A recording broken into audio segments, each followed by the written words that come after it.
တွေ့သစင်းငါကြိုးလွှဲရှောင်းတာမရဘူး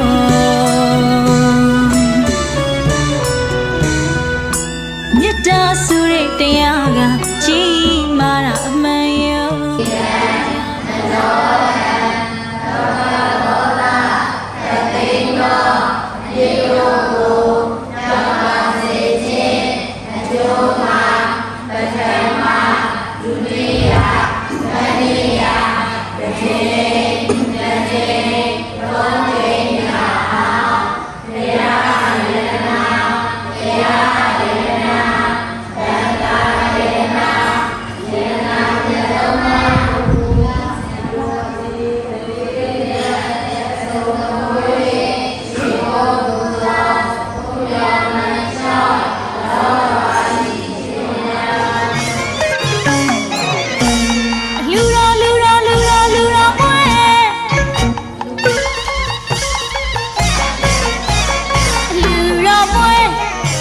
စီတာမဆဲချင်းရင်တဲ့လူတဲ့လူကွယ်ရှင်ပြင်းနာကဘိတ်သိမ့်စင်လုံးနဲ့သူမြတ်တဲ့ကွယ်လူတကလူအမ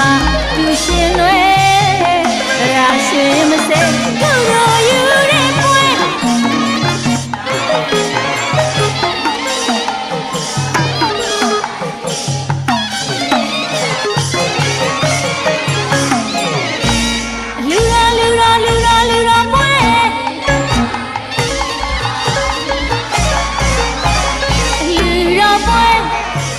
စီတာမဆဲ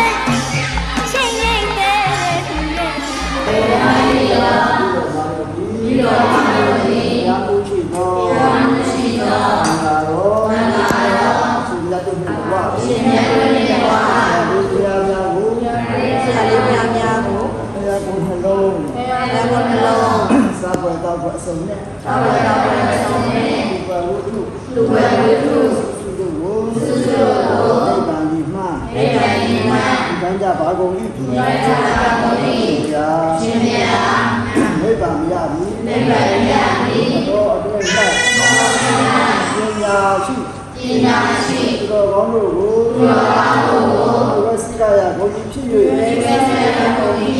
ကောင်းမြတ်သော